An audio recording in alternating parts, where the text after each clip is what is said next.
say a prayer for the meeting today. I pray that that the word of the Lord reaches us, touches us, and that we grow in wisdom and insight and in the ways of our Lord. Uh, and a blessing on all the people who are listening to this, and especially the group here participating. Blessing on all of you. Amen. Amen. Okay, so today we're starting the fourth cycle, but it's actually the third of the seven stories because we didn't really, the introductory cycle separate. So we're a third of the way through the course. And this is the cycle where we look on the land and its loss. It's probably it's a very important cycle to learn about because it's the land and the Deuteronomic viewpoint, worldview, is so dominant in how people have understood the Bible over the centuries and still today. So it's a very important lesson today. It's not what I'd call a fun lesson, but it's a very important lesson. In fact, Heather, who's one of our community members here locally, always feels like this is one of the ones that she likes hearing the best because it really tells a lot about who we are and how we operate, especially in terms of religion and how we understand God um, in the old way rather than the new way of nonviolence and compassion, which we're going to be studying next cycle when we get into Isaiah.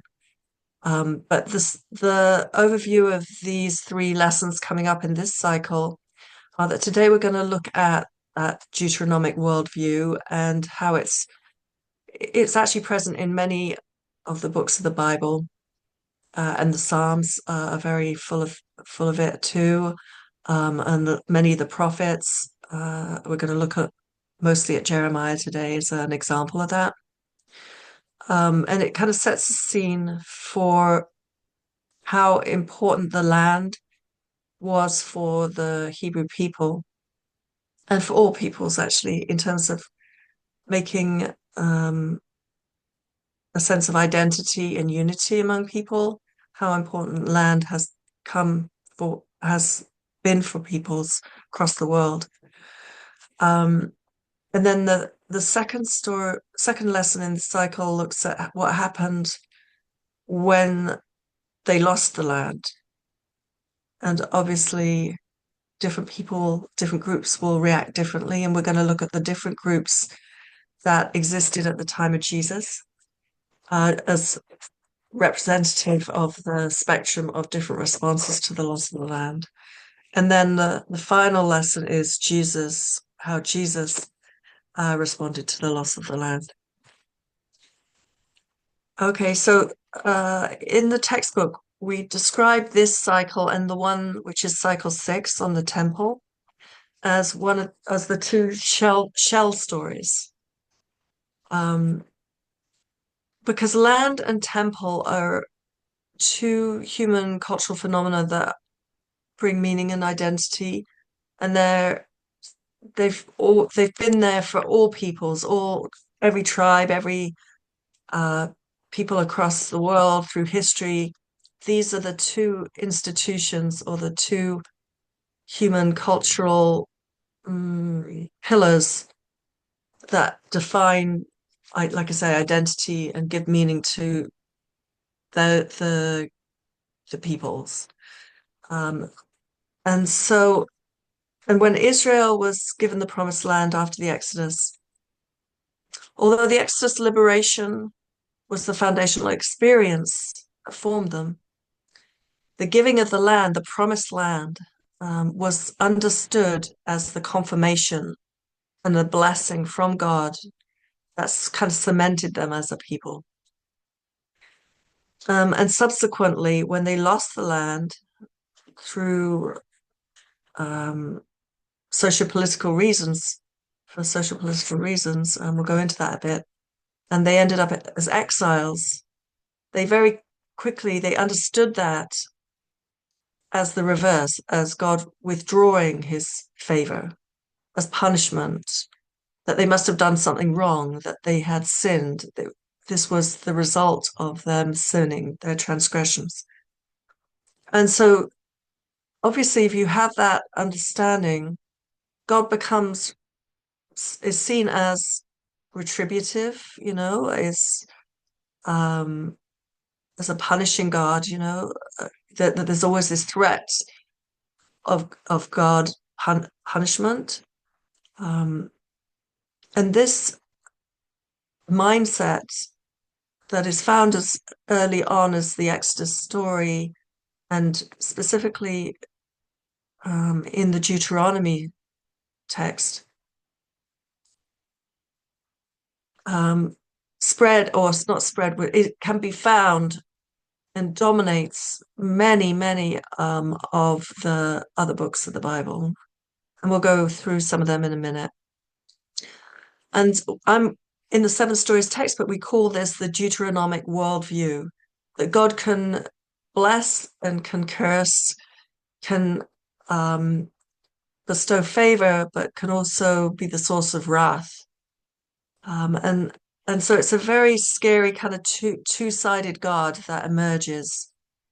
And it's also a very ancient or default human understanding of God, which you see across all cultures. That you have to appease the gods, keep them on your side, keep them happy. I mean, it's a very human construct of how to see and understand God. There are, of course, other alternative perspectives throughout the scriptures, and we're going to look at them in the later cycles. I was already mentioned Isaiah and the compassionate God that emerges in the prophet Isaiah. But there are others as well. But before we get to them, it's important to understand the Deuteronomic perspective because, as I say, that it's become so central.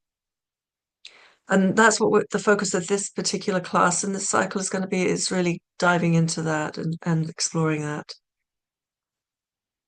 Um, so before we begin, I just want to review about the difference between frame stories and shell stories, okay? So the frame story is the key dynamic, the key story that gives shape and meaning to the rest of the text. So um, it's kind of where is your key point of reference that makes sense of everything else. And from we explained that in when we studied Genesis, that after the 4th century onwards, that key point of reference, especially for the church, was the Garden of Evil, the fall of Adam and Eve, and um, the sin and the original sin, that whole doctrine of original sin that emerged in the 4th century, and continued on, and that still is very alive and well today. So that became the frame story for the church. And like, as I say, until quite recently has been the frame story. Whereas the way we understand in Seven Stories, the frame story, we would say the Exodus experience is actually the true frame story of the Bible because it was the foundational experience. And a lot of scholars these days would agree, biblical scholars would take that on board too. Um, so that's a frame story.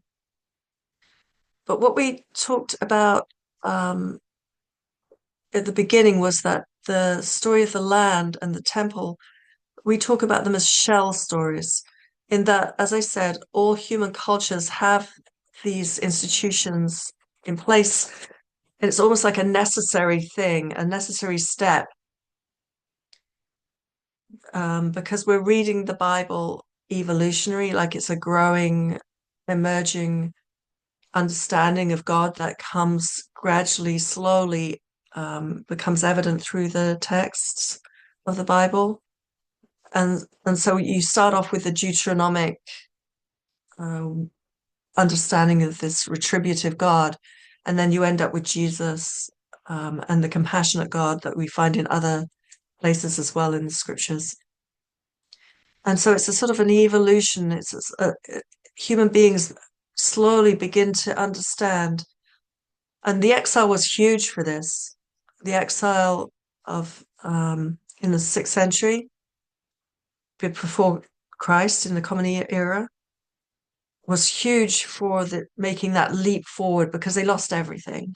And so all the major texts of the scriptures that we think are like the best bits often emerge at that time, like the prophet Isaiah. Jeremiah was at the time of the exile. Um, Ezekiel, all the four major prophets are all linked to that time or shortly after. Um, and we'll see actually that Deuteronomy was written around that time too. And a lot of the Bible text might have been using more old material, but a lot of them got compiled around the time of the exile. So if you ever think of the Jewish or the Hebrew Jewish story, there are two main events that shape them. The first was the Exodus, the second was the exile, and they're both equally important. In fact, the exile for us was almost more important because it really moved the whole understanding of God forward by a huge leap at that time. Anyway, I'm kind of going off at a tangent here. This is not on my script here, but so um, okay. So the Exodus story. Oh, as another point is the Exodus story is so important. It gets told twice in the Torah. So if you remember, the Torah is the first five books of the Bible, also called the law. And so when Jesus, or in the New Testament, it says the law and the prophets. The law is the first five books, and the prophets are the prophets. But Deuteronomy, the word means Deutero, second, law. That's where the word comes from. Deuteronomy, the second telling of the law. And so that reached its final form around the time of the early exile. They just had just lost everything. And it's written at the time of the exile, but it tells the story from the beginning, founding of the land, entry into the land, right the way through the kings and how they lost the land. But the way they talk about it is that they lost the land because of their transgressions. And it controls the narrative that is found in Joshua, which comes afterwards, and Judges, and the books of the Kings. It just is the same kind of mindset and uh, framing of the story. It continues in those books. Joshua is, of course, the person who led them into the promised land in the narrative. The judges are not judges, they're not like magistrates or anything like that. Judges are these heroic figures that emerged spontaneously. They weren't kings, they weren't generals or whatever. They were just spontaneous heroes, charismatic individuals like Samson is the one I'm thinking of, but there was a whole bunch of them that emerged at that time before they became a nation under a king. And then the books of the kings, obviously, is David and Samson's. Uh, I'm just blocking out what David's son's called. What's his name? Dixie's Solomon. telling me. Solomon. Solomon. I know it's an S word, but I can remember. Okay, Solomon. Yes, of You, course, Solomon. yeah. So, so all those books are colored by Deuteronomy, and they're probably written by the same hand or someone, same group of people or similar. And these see the loss of the land, as I say, as punishment by God for the people's sin. And it introduces for the first time the concept of the wrath of God, that God has this potential for wrath, for retributive violence. And it emphasizes the importance of the land and the temple to the people of God as marks and signifiers of God's approval. So consequently, when they're lost, it's because of God's disapproval. And so Deuteronomy, in effect, turns the blessings of the giving of the land in the story of Exodus into the possibility of curse. So this is a whole new way of thinking about God. But the reason why we talk about them as shell stories, land and temple, um, is these stories about the entry into the land and the losing of the land, is because all peoples identify with these things of land, nation, tribe, whatever, and temple. So they're almost like necessary human constructs that you have to go through before you can get rid of them. And when Jesus comes, and we're going to see that Jesus gets rid of the need for the idea of land and the idea of temple. And by land, I mean not a nice place that you live in. I'm talking about land as a nation, something that you belong to. It's sort of a patriotic kind of sense of land. It's what I'm talking about here.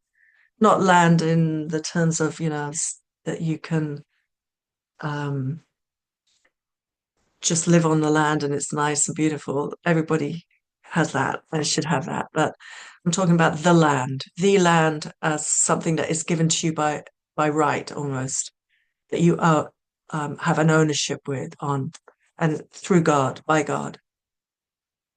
So a shell is, if you think of a shell, this is like an oyster. So it takes time for an oyster to make pearl. It has to work and work and work at it. And eventually the shell can fall away and the pearl will emerge and you don't need that shell anymore. You can discard the shell. And in that same, that's the way we're going to be looking at this concept of land and later on as temple. So the meaning of the land in the light of the Exodus experience, we're going to read Deuteronomy 11.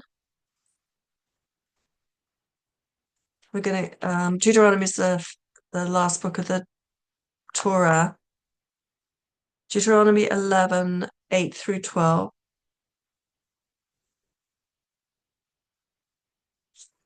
Um,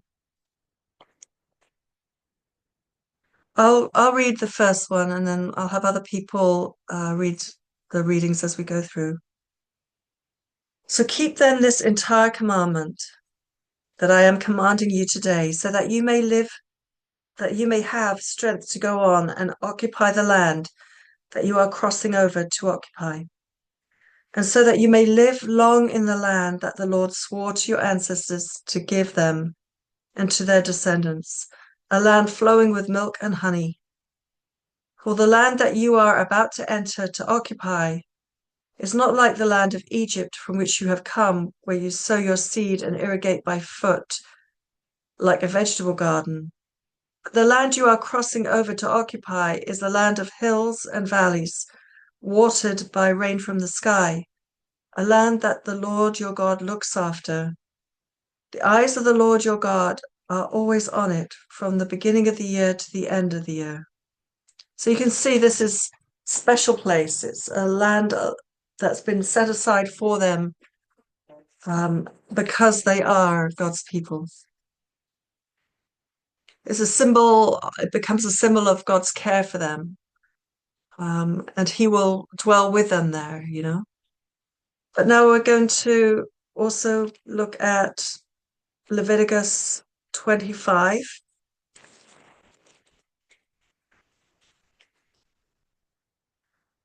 Leviticus comes after Exodus. So Leviticus 25, 8 through 43. This is about the year of Jubilee, which is we're reading this to show that how the land is very closely connected to their Exodus experience. The Exodus experience was where they felt God's justice on behalf of the poor, that everybody was created um,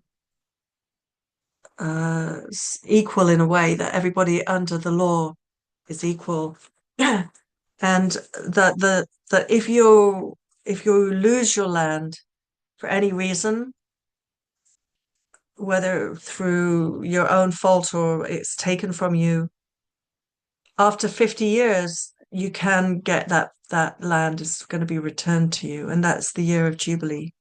So we're just going to read that just to get that flavor that the Exodus and the land are kind of connected it's connected to their liberation. It's part of their identity as freed slaves, um, and that God's justice, uh, any injustice that develops, um, should be continuously rescinded. It's everything will always be returned to this to the time when they first experienced their liberation. So maybe Maggie, are you up for a long reading? Good. So we're going to go 25, 8 through 43. That is kind of long, but we'll see how we go. You get the Okay. flavor. All right. You shall count off 7 weeks of the years, 7 times 7, so that the period of 7 weeks of years gives 49 years. Then you shall have the trumpet sounded loud on the 10th day of the 7th month, on the day of atonement. You shall have a trumpet sounded throughout all your land, and you shall hallow the 50th year. And you shall proclaim liberty throughout the land to all of its inhabitants. It shall be a jubilee for you. You shall return, every one of you, to your property, and every one of you to your family. The 50th year shall be a jubilee for you. You shall not sow or reap the aftergrow or harvest the unpruned vines, for it is a jubilee. It shall be holy to you. You shall eat only what the field itself produces. In this year of Jubilee, you shall return, every one of you, to your property.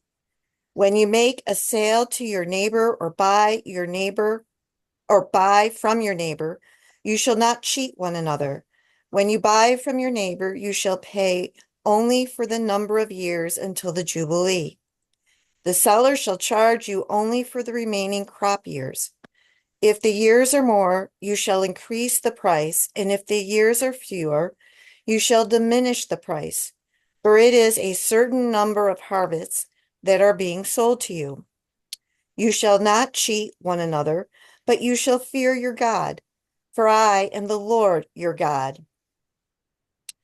You shall observe your statutes and faithfully keep your ordinances, so that you may live on the land securely. The land will yield its fruit, and you will eat your fill and live on it securely.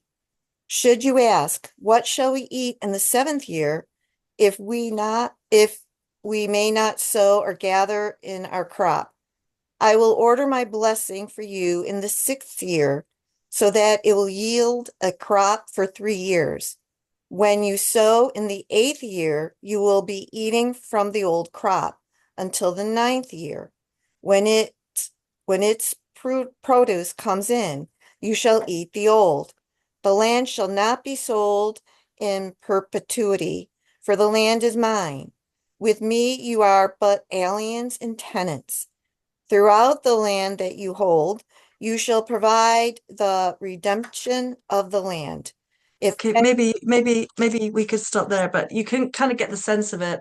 Um, that the land is God's. God is it's almost like His leasing it out to His people, and they can make use of the land, and the land will bless them. And then if they decide to sell, they can only sell it for the percentage of years before they have to then return it. Everything gets returned to baseline. And it's a kind of a beautiful image of this Jubilee year, and the Jubilee year has been used in other contexts as a result. I think it may have happened maybe once. I don't know whether it wasn't sustainable because human beings are human beings. And I don't think it might have happened perhaps once or twice. Perhaps Tony would know the actual historical whether it actually happened historically, but it's definitely in the text as the vision of God's intention for the land. And actually, before we talk, we're going to look at Josiah, the King Josiah, in a minute.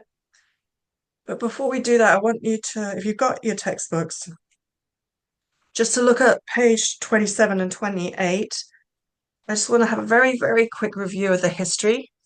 Not a huge, take up a huge time here, but you can see that on page 27, where you have the history of the people, the time frame that we're looking at. So you get the Canaanite myths and the prehistories, um, then the patriarchal traditions.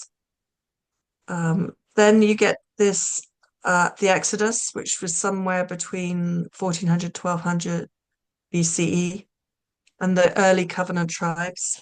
Then you get this period of the judges where you get these charismatic warrior kind of figures that led them for a few years, and then somebody else emerged and took over.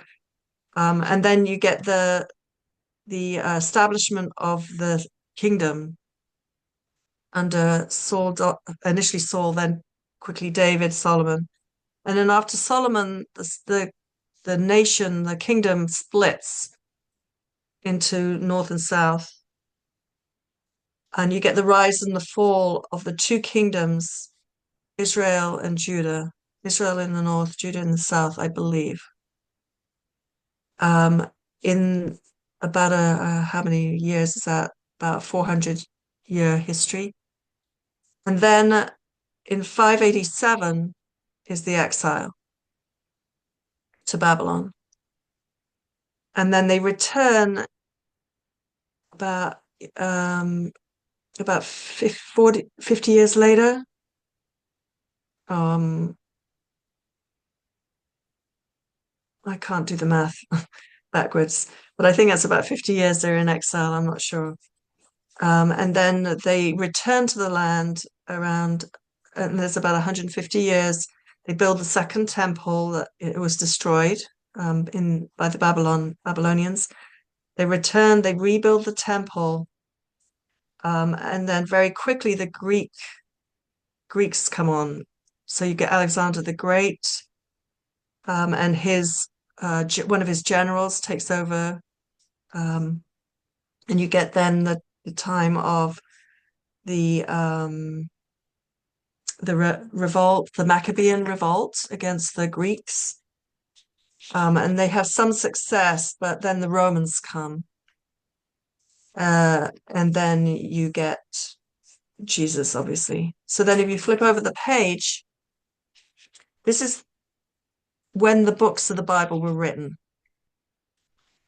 Uh, and I just wanted to point out that the time of the exile, which is the 6th century, before and during the exile, if you see the prophets Habakkuk, Obadiah, Jeremiah, Ezekiel, Deuteronomy, which is all those books that I mentioned, um, the books of the Kings, and then on the early return, at the end of the 6th century, just about the time they just start to return,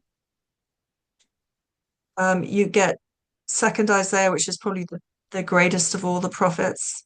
Third Isaiah, Zechariah, Genesis is finalized at that time, and the patriarchal stories are put in place.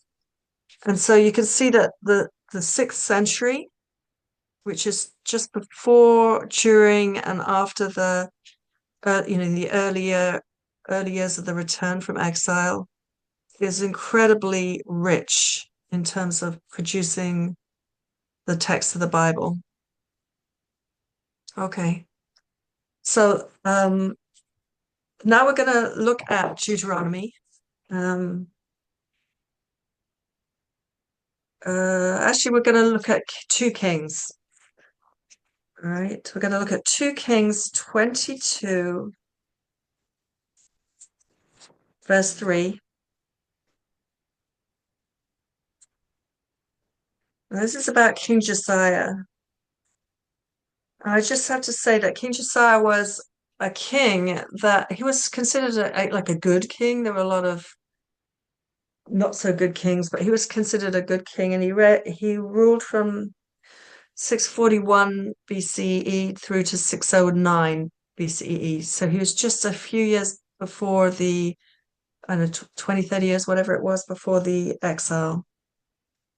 Did you say King 2 2? Kings, yeah, 2 Kings, verse 22. No, sorry, 2 Kings chapter 22, verse 3. Right? 2 Kings chapter 22, verse 3. And we're going to read through to chapter 23, verse 20. So this is a big watch. But I just wanted to say that this king, at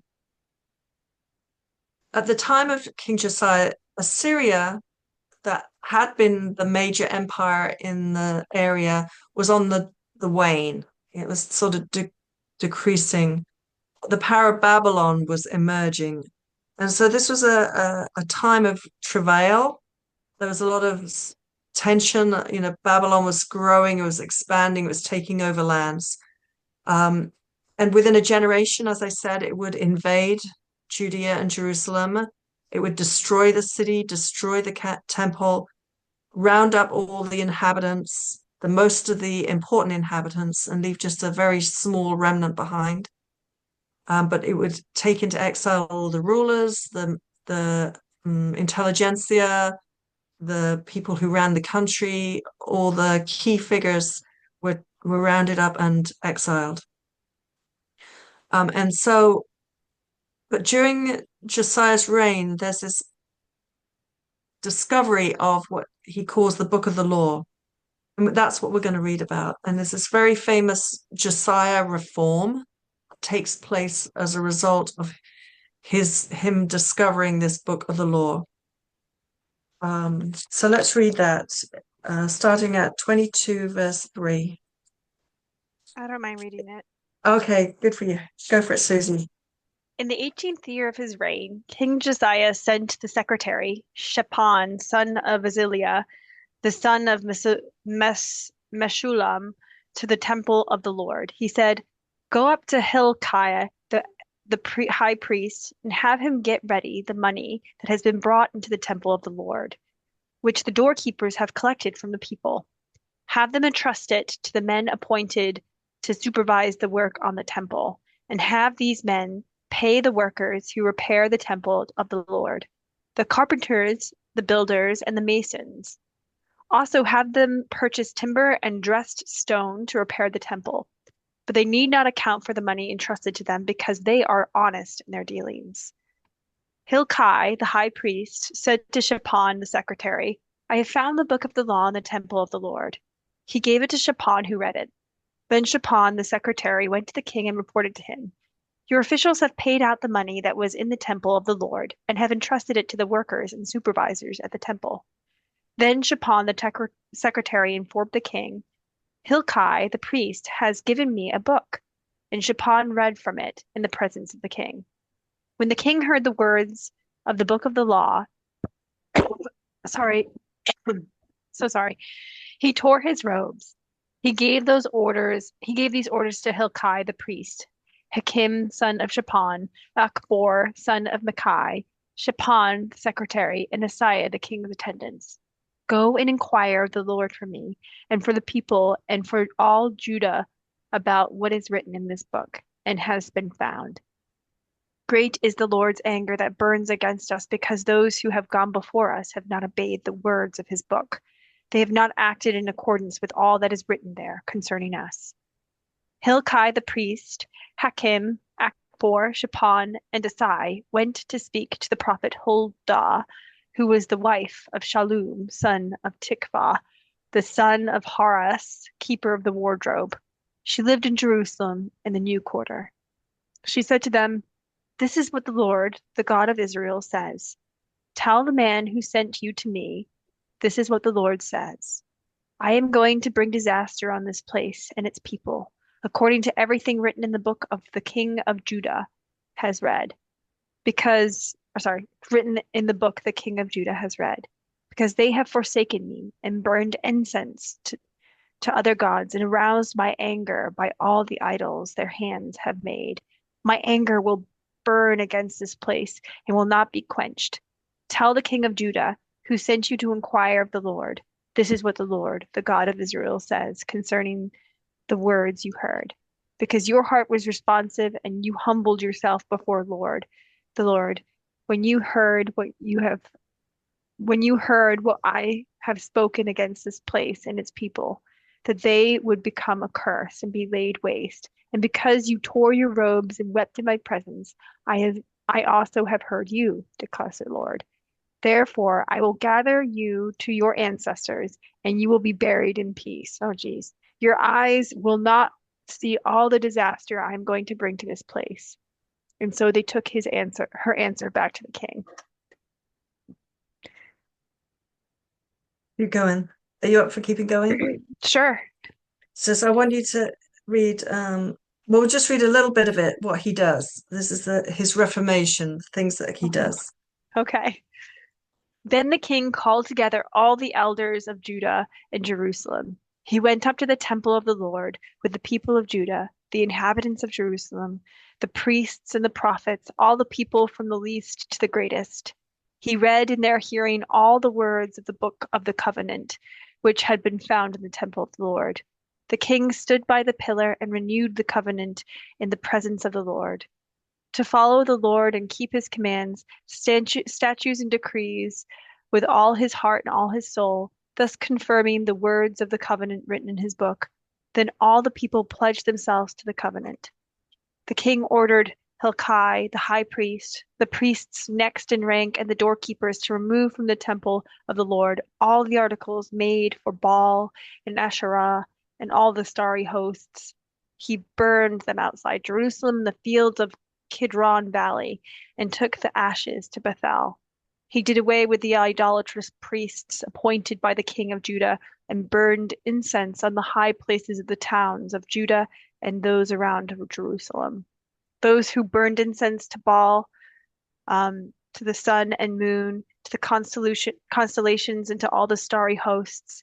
He took the Asherah pole from the temple of the Lord to the Kidron Valley outside Jerusalem and burned it there. He ground it to powder and scattered the dust over the graves of the common people. He also tore down the quarters of the male shrine prostitutes that were in the temple of the Lord, the quarters where women did weaving for Asherah. Keep going. Well, you can stop there. So you get the idea. He Yeah. purges all the idols, I mean, up to that point, you get, if you remember with Exodus, there's this motley crew of people and they bring it's not a purely Yahwist group of people living in the land at that point. But what we have here is a new thing emerging where there's a purifying of the land of all idols other than worship to Yahweh, to the Lord, you know. This is called Josiah's Reform. It's pretty well known. But what is this book of the law? It's likely that the book of the law is the book of Deuteronomy, or at least a first edition of the book of Deuteronomy. So what probably happened, if you're looking at this from a historical critical point of view, is that Josiah had around him in this time of political social turmoil, he'd gathered around him a group of people for which this theology, this understanding of God, and that what was happening, interpreting what was happening around them as punishment for the people's sin, especially idolatry, that they were experiencing this because this turmoil, because of their neglect of the law. And so they really doubled down on trying to like clean up their act and therefore push away the wrath of God.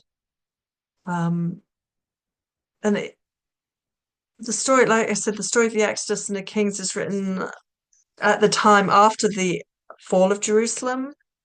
And so this is written as though it's hasn't happened yet, but it kind of has already happened and it's written after the fact.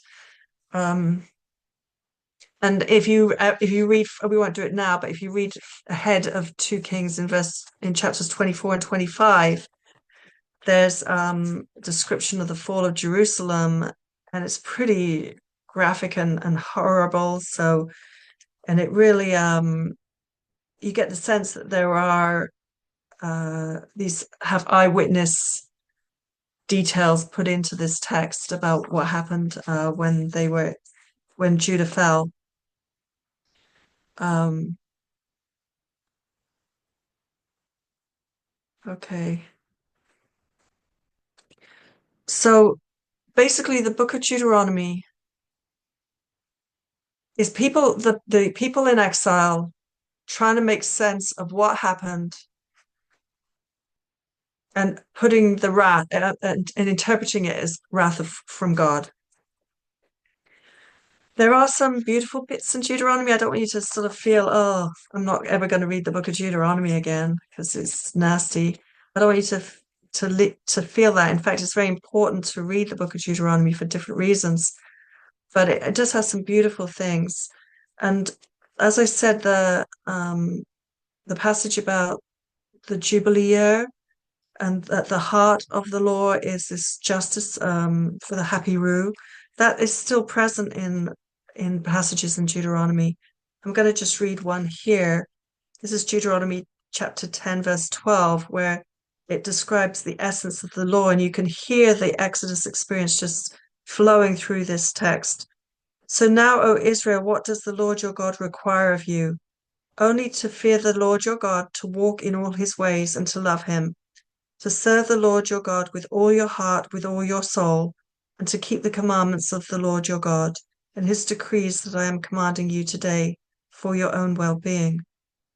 Although heaven and the heaven of heavens belong to the Lord your God, the earth with all that is in it, yet the Lord set his heart in love on your ancestors alone and chose you, their descendants after them, out of all the peoples as it is today. Circumcise then the foreskin of your heart, and do not be stubborn any longer. For the Lord your God is God of gods and Lord of lords, and the great God, mighty and awesome, who is not partial and takes no bribes, who executes justice for the orphan and the widow, and who loves the strangers, providing them food and clothing. You shall also love the stranger, for you are strangers in the land of Egypt. You shall fear the Lord your God, him alone you shall worship. To him you shall hold fast, and by his name you shall swear. He is your praise, he is your God, who has done for you these great and awesome things, and your own eyes have seen. Your ancestors went down to Egypt, 70 persons, and now the Lord your God has made you as numerous as the stars in heaven. That's a very beautiful text. And it really describes this relationship that is at the heart of the Torah. So even though the Torah has the law bits, you should do this, you shouldn't do that, and do good, otherwise, things won't go well for you. But if you scrape below the surface of that is this relationship, it's the covenant. So when we're talking about a shell story, when we come to Jesus, what Jesus does is he strips away that retributive fear base to the Deuteronomic story. And what is left is the covenant, is the relationship. That's sort of just looking ahead to third lesson in the cycle, but basically that's what he does. So However, we do have this. So Deuteronomy 28. Let's look at that now. And we're going to read 28:15, starting at verse 15, and you'll get we won't read the whole passage. In the book it says read through to 68, but we won't read that much. But we're going to just read a few of these things. It's just an example of what we're dealing with here in Deuteronomy. So does somebody want to read chapter 28, verse 15, through to say 24? I will. Oh, go ahead. Okay. Oh, okay. Okay, Maggie, this time. Laura, you're up for the next one. Okay. Okay. And I'm Okay. going up to what chapter I verse? just go to 24 and Okay. we'll see how we're at, just to get the flavor of it, you know? But if you will not obey the Lord your God by diligently observing all of his commandments and decrees that I am commanding you today, then all these curses shall come upon you and overtake you. Cursed shall be in the city, and cursed shall you be in the field. Cursed shall you be your basket and your kneading bowl. Cursed shall be the fruit of your womb, the fruit of your ground, the increase of your cattle, and the issue of your flock. Cursed shall you be when you come in, and cursed shall you be when you go out. The Lord will send upon you disaster, panic, frustration, and everything you attempt to do, until you are destroyed and perish quickly on account of the evil of your deeds with which you have forsaken me.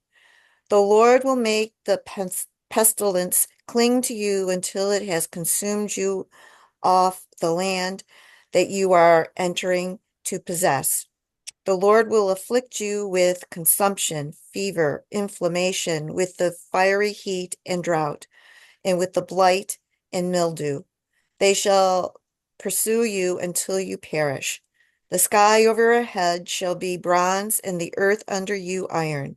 The Lord will change the rain of your land into powder, and only dust shall come down upon you from the sky until you are destroyed. Okay, and then maybe just go right ahead, go forward to 49 through 52, just that bit there. 49 to Yeah, 52. verse 49 to 52. Okay. The Lord will bring a nation from far away, from the end of the earth, to swoop down on you like an eagle, a nation whose language you do not understand, a grim-faced nation showing no respect to the old or favor to the young. It shall consume the fruit of your livestock and the fruit of your ground until you are destroyed, leaving you neither grain, wine, or oil, nor the increase of your cattle and the issue of your flock, until it has made you perish. It shall besiege you in all your towns until your high and fortitude walls, in which you trusted, come down throughout your land. It shall besiege you in all your towns throughout the land that the Lord your God has given you. In Okay, the you can stop there. But so that piece there is a description of Babylon invading Jerusalem. Now, this is written, the actual context of the writing, the story is this is what's being told before they've even entered the land. You know, this is what's going to happen to them if they don't obey the rules of the law. This is what they can look forward to. If they do good, then God will bless them. If they do bad, then God is going to curse them. So this is all like this will happen to you if you don't do the right thing. But it's written by people who've already seen it happen. So it's kind of been projected back into the past as though it's a prophecy. But actually, this is written as though this is written after the fact, is what I'm saying. Now we're going to read now a passage from Jeremiah. Jeremiah is contemporary to the people who wrote Deuteronomy and could well have been part of that circle of people who were around King Josiah. or shortly after. Is very contemporary to that group of people, and the language he uses is very similar. So we're going to look at Jeremiah verse 5. Sorry, Jeremiah chapter 5, verse 16 and 17. Jeremiah 5. I'll read this because I'm just going to skip ahead to the next bit as well. So Jeremiah 5, 16 and 17. Their, their quiver is like an open tomb. All of them are mighty warriors. They shall eat up your harvest and your food. They shall eat up your sons and your daughters. They shall eat up your flocks and your herds. He's describing what's going to fall on the city if they don't repent, i.e., the Babylonians are going to enter the land. They shall eat up your flocks and your herds, and shall eat up your vines and your fig trees. They shall destroy with a sword your fortified cities in which you trust. And then chapter 6, 22 and 23. Thus says the Lord, see, a people is coming from the land of the north. A great nation is stirring from the farthest parts of the earth. They grasp the bow and the javelin. They are cruel and have no mercy. Their sound is like the roaring sea. They ride on horses equipped like a warrior for battle against you, O daughter Zion. You can hear that same kind of language that we read in Deuteronomy is the same kind of words and language used by Jeremiah. So contemporary, contemporary. We're going to read Jeremiah 15. Maybe Laura, you could read this bit for us. Jeremiah 15. This is talking about how the wrath of God here. Okay. Okay, so chapter 15, 1 through 9 of Jeremiah. All right. Then said the Lord unto me, though Moses and Samuel stood before me, yet my mind could not be toward this people. Cast them out of my sight, and let them go forth. And it shall come to pass, if they say unto thee, Whither shall we go forth? Then thou shalt tell them, Thus saith the Lord, such as are for death, to death, and such as for the sword, to the sword, and such as are for the famine, to the famine, and such are for the captivity, to the captivity. How far did you want me to go? Just go to verse 9, end of verse 9. Okay. And I will appoint over them 4 kinds, saith the Lord, the sword to slay, and the dogs to tear, and the fowls of the heaven and the beasts of the earth to devour and destroy. And I will cause them to be removed into all kingdoms of the earth because of Manasseh, the son of Hezekiah, king of Judah, for that which he did in Jerusalem. For who shall have pity upon thee, O Jerusalem? Or who shall bemoan thee? Or who shall go aside to ask how thou doest? Thou hast forsaken me, saith the Lord. Thou art gone backward. Therefore I will stretch out my hand against thee and destroy thee. I am weary with repenting, and I will fan them with a fan in the gates of the land, and I will bereave them of children. I will destroy my people, since they return not from their ways. Their widows are increased to me above the sand of the seas, and I have brought upon them against the mother of the young men a spoiler at noonday. I have caused him to fall upon it suddenly, and the terrors upon the city. 9 also. That's all right. I mean, you can get the idea that this is Jeremiah is talking about the impending catastrophe of an invading empire in terms of this is God's will for them. Because of the sins of the kings, and he mentions, the king has King Manasseh and Hezekiah, that because of the sins of the kings and the people, this disaster is going to come. There are other passages you can read, but we'll just leave it there. in terms of Jeremiah, but you can see how this language, well, what is the language like? How is God depicted here? Angry. Angry, not someone you want to snuggle No. up to at night, right? Violent language reflecting the conquest of the land, intense violence and loss, and that violence is understood as the wrath of God, and that becomes the interpretive key that when socio-political turmoil arises, it's because of the people's disobedience. And so it's so important. It becomes so important when they return from exile and they're writing up these texts in the early days of the return after the exile, the Deuteronomy texts, putting them in place. They don't want to experience that again. They've just returned to the land, so they have to obey the law. Otherwise, this doom is going to fall on them again. They're trying to, and so actually the Pharisees, which Jesus were contemporary with Jesus, they build this, what they call a hedge around the law. So you've got the Ten Commandments, and you've got lots of laws are surrounding the Ten Commandments called the hedge around the law. We're going to talk more about that next week. So that there's to prevent people from getting anywhere near breaking the Torah, breaking the law, and inviting God's wrath on them again. And that's why the Pharisees were so rattled by Jesus. It wasn't just because they didn't like him or, personal stuff. It's because he was threatening the wrath of God to fall upon the nation again.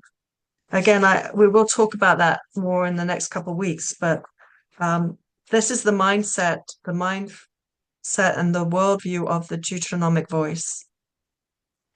And Jeremiah, as I said. But just as with Deuteronomy, I don't want you to think that Jeremiah is someone that you should not read, because again, Jeremiah has these beautiful passages in his book as well. And there's in chapter 30 to 33, we won't read it today for time's sake, but there's something called the small book or the little book of consolation. Isaiah, the great prophet Isaiah, or Isaiah, if you're British, is the second Isaiah, or second Isaiah, is often called the book of consolation. But in the middle of Jeremiah, chapters 30 to 33, you have this small book of consolation. And it's a very beautiful little part of Jeremiah where compassion of God emerges, he talks about the compassion. It's that piece where he says, I want to take away your heart of stone and put inside you instead a heart of flesh. I want to put my own spirit in you. And it's very consoling language. So you can see that it's what René Girard calls a text in travail. It's got this overarching Deuteronomic worldview and mindset. But even within the prophet Jeremiah, there's this new thing trying to break through, is emerging, is breaking through. So the reason why it's important to say that is when you read these passages in the Old Testament, and I hear this a lot, if you're a certain kind of Christian, you embrace them. You embrace those passages, this God that can be angry, but also loving. You can kind of, you're okay with that. It's a two-faced God, like an alcoholic father, you don't know how he's going to react at any point. But as long as God's kind of on your side and most of his wrath is pointed outwards towards your enemies, you're kind of cool with that. That's one kind of Christian reading of these texts. And because, as I say, that Deuteronomic voice is so prevalent in a lot of the scripture, it's very easy to fall into it and embrace it, especially if you have that flat reading that all bits of the Bible are equally should be read, literally, fundamentally as equal weight. You can, and it's also our default human thing is to project our violence onto God. So God can become violent very easily in the minds of Christians. But you have this, it's quite hard to marry the two. God is both violent and potentially wrathful, and yet God loves me and is compassionate. How do you marry those two things? So you end up with this sort of two-faced Janus style God. But the way we would understand it and the way we would recommend you read the text is you've got this default older uh, Deuteronomic picture of who God is. But as I said, breaking through, you've got this compassionate God, that people begin to see glimpses and understand that God is actually compassion. But you've got both things in the text going on. So if you think of it not as a two-faced God, that God can be this or God can be that, don't think of it that way. Think of it as the default human understanding of God, and then this revelatory, this new thing, this new understanding and realization of the who God, the nonviolent nature of God and the compassionate God begins to break through, you know. Um, Is it similar though, Linda, to like it seems like very like a parent, like you want your kids to behave, you want them to be good to mhm. others, but because of the way kids are, toddlers are, they're constantly bickering, not sharing, blah, blah, Yeah, blah. yeah. So as a You're parent, you're trying to yeah. figure it out. How am I So going? laws, yeah, yeah. You lay down the law, right? You put the rules in place to protect them, and that's actually the shell story that we're talking about. Why people's kind of need law until they get to the point where they become adult enough is to just love and do what they will. You don't need the law if you love, but you need it until you can learn how to be an adult, and that's a shell story. So that's a really good point. But that's why the law was kind of a necessary step, an interim step to get to the place where we are now. And I think that's why Paul says, you have to be adult Christians. When you were a child, you thought like a child. You needed the law. Paul's all about getting rid of the law because the law can be useful as a tool, but it's not salvation. It's not redemption. Right, It's just something that helps us control our violence, keep it right, in check until we've learned, till we get that new heart, the heart of compassion, and then we don't need the law anymore. right. But that the whole thing of the two-faced God, it it it echoes when we're doing another class online on Tuesdays on atonement, and we were talking about this yesterday actually, how that two-faced God impacts how people understand what's going on with Jesus as well. So if you're fine with a God being both wrathful and a God of love, and you can kind of join them together and they're equally true and the reason is because you want to think of God as powerful, of course, but if you only see power in terms of violence and not in terms of love, like, can love be powerful? Of course, we believe that's true. But the human default setting is that love is not powerful, love is weak. What is power is violence. And so it's hard to surrender that angry God, that other face of God. And if you have an angry God, it's very easy then to accept that, well, the God the Father needed the death of his son to appease his anger against all humanity for being so horribly sinful. And then you get that atonement, those horrible atonement theories, Anselm and it sort of carries over in a different way with Luther. Instead of, it's a different take, but similar dynamic going on. And it's only recently in recent years where we begin to understand atonement as not as a price to be paid or a punishment from a wrathful God, but instead the meaning of Jesus' death and resurrection is to show us the nonviolent God and the new way of being human. So I just wanted to very quickly do a quick overview of the other voices. Like I said, the Deuteronomic voice is the dominant voice in the Old Testament, in many books of the Old Testament, but there are significant other voices. There's Isaiah, like I told you, and Isaiah, we're going to do a whole, one of the stories is all about Isaiah. In fact, I think it's the next story after this one. And that's from wrath to compassion. And so he uses the language of compassion in beautiful ways, does Isaiah. And there's the suffering servant from Isaiah too.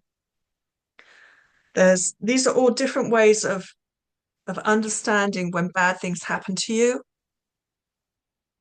It doesn't have to mean God is angry at you, right? So these are other voices in the Bible that address that issue of when bad things happen to people. Where is God in all of that? So Isaiah's one. We talked about Genesis already, that Genesis is grappling with the whole issue of human rivalry and violence and ends up with forgiveness as the way forward. So that's a separate voice. There's Job, who is this innocent victim who's railing out. The whole book of Job is an argument against Deuteronomy, or the Deuteronomic voice, saying Deuteronomy says that if bad things happen to you, it's because you sinned. But Job says, I never sinned. I'm still having bad things happen to me. What's up with that, God? And we're going to do Job, so I won't go into it further, but that's that. Then there's a book of Proverbs and Ecclesiastes. So in Proverbs, you get this ancient wisdom literature where it says, if you do good and you treat people nicely, you should live well in the land, right? Then that usually works, but it doesn't always work. And then you get Ecclesiastes saying, well, actually, I look around me and I see the wicked are prospering. And so it's like a commentary on Proverbs. And we'll look at that a bit later on too. People are trying to grapple with this and coming up with different solutions. And then you have the book of Daniel. Daniel ends up talking of one like a son of man. He says all these apocalyptic images of these monsters coming out of the sea, representing empires, violent empires. He says actually salvation, redemption is going to come when one comes like a human being sitting at the right hand of God, of God the Father, the Lord. Not the Father, but right hand of God is going to bring about a transformation of the human space and turn violence into a land of peace. And then later on in Daniel, we see this group of people who adopted nonviolence and refused to fight. And we get the first mention of resurrection in the book of Daniel. So these are all different kinds of solutions that the scriptures bring to us to address when things go bad for people, which don't rely on the idea of an angry God.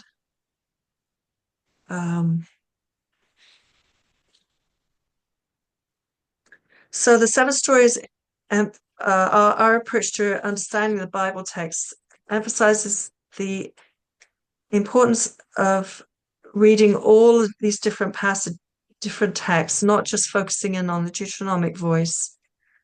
But it is still important not to overlook the Deuteronomic voice because it tells us so much about how we displace our violence onto God. and how all cultures throughout history have always done that. It's our default setting, and that's why it's important to have it in the text. And it's important to have it there, and it's important to read the other voices that are teaching alternate ways, and how Jesus then uses and interprets his own scriptures.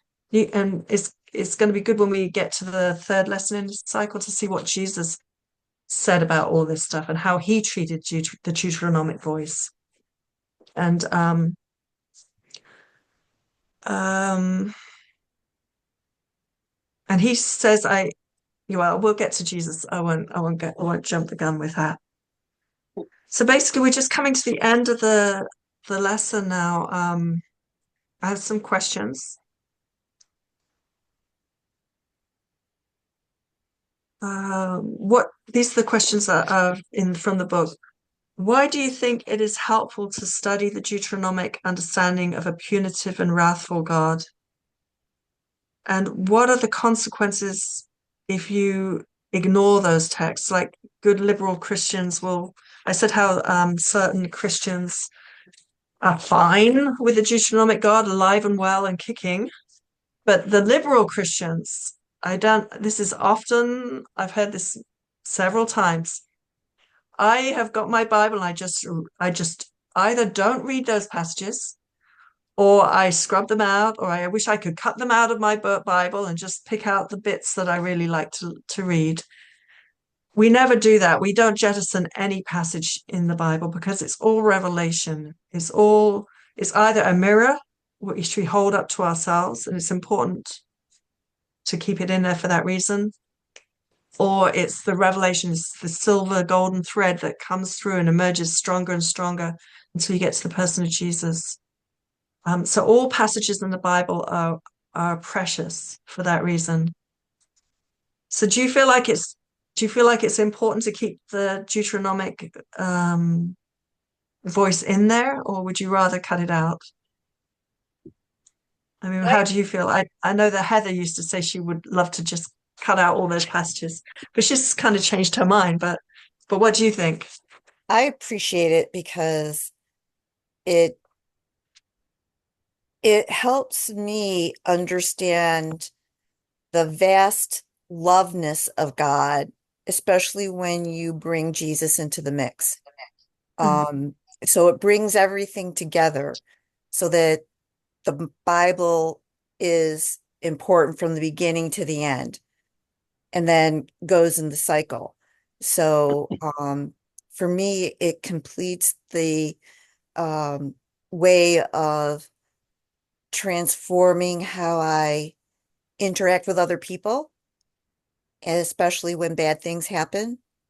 And it's wonderful to know that God then will bring, because of Jesus, everything that bad happens, he'll make good. He'll turn it around.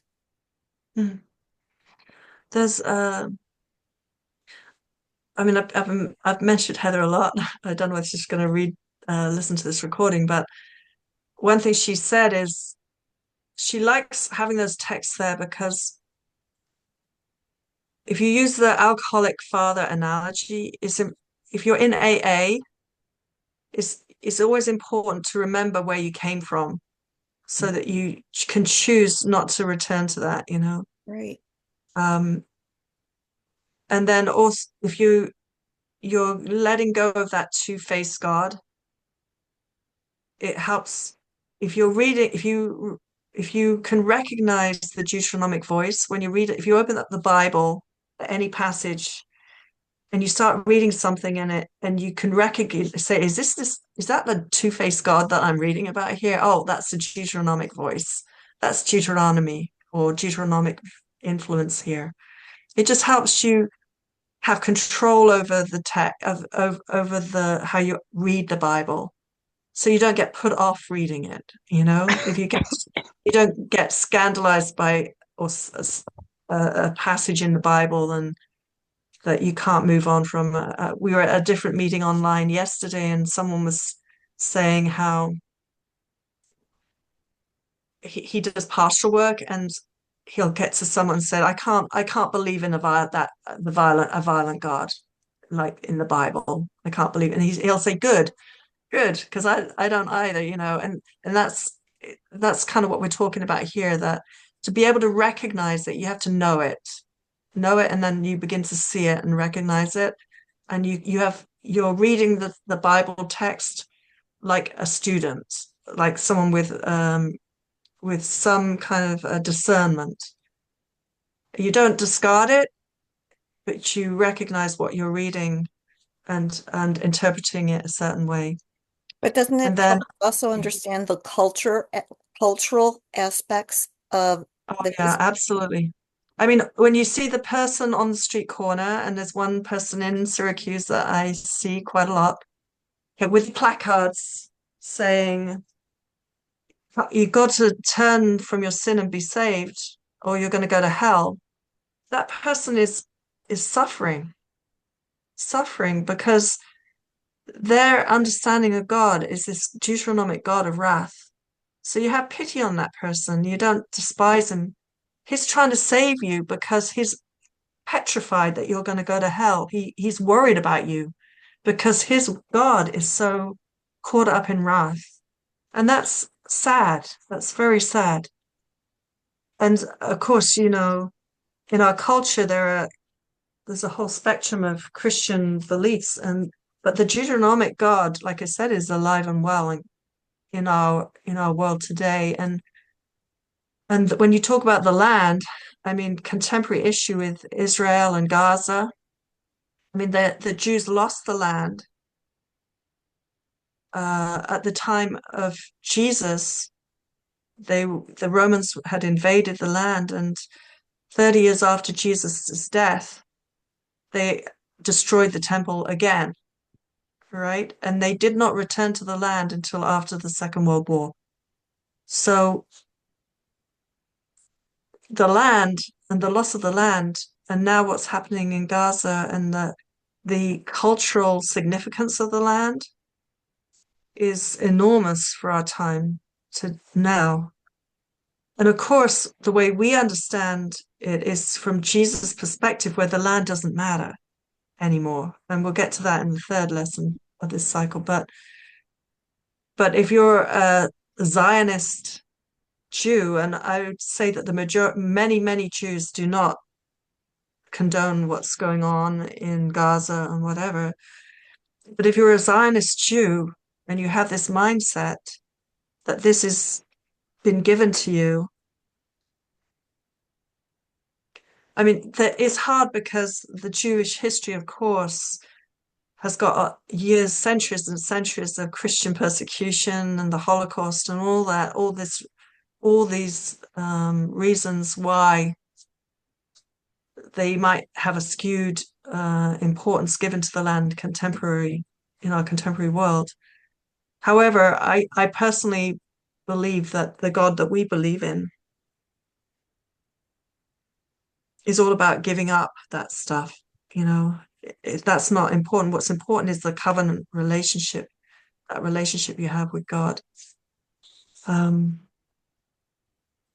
It does feel like I appreciate it for I think that, you kind of I feel like every individual, you say something great. You say something great to me every once in a while that like Jesus and God don't have any grandchildren. You have to go on this journey. Every individual has to go on the journey by themselves and meet God by themselves. And I do think, like you kind of suggested, that the rules, I don't think I'm very far away from that feeling and inclination of like wanting there to be clear rules that hmm. will enact justice in some way, and that bad people have bad things happen to them and good people have good things happen to them. I know I say it out loud and it makes me shudder to feel like that's in my heart, but it is. And I think that it doesn't bring me happiness because that's not the truth of the world. And I don't think that's the truth of God either. Um, so I know that I need to move to a different No, I think understanding. what you're saying is important because it's actually God's will that we do live well, and that we will feel, and we will both have good hearts and live with justice and all these things. That's the truth of the Exodus, right? Those beautiful passages that I read. That's still true, but things, bad things happen to good people as well. And when I was a nurse, I mean, I just remember one time when I worked in the pediatric floor, and I worked on the general pediatric floor, but just the other side of the door was the pediatric ICU. And I worked the night shift initially, and I remember one night it was quiet on the general floor, so I got talking to the mother of a child who had just been brought in, was in the ICU after a road traffic accident. And she was talking about, why is God doing this to me? Because my other child died. I think it was from illness, and now my second child is going to die. And what have I done wrong? What did I do wrong that God is punishing me in this way? And of course, I'm trying to console her and all this sort of stuff. But that is it's when you're under pressure, this it's very easy to tip into you're casting around for someone to make sense of it, and someone to blame. Yeah. And so Yeah. it's a very easy thing to to blame God for, or that you've done something wrong. It must be my fault. It must be someone's fault.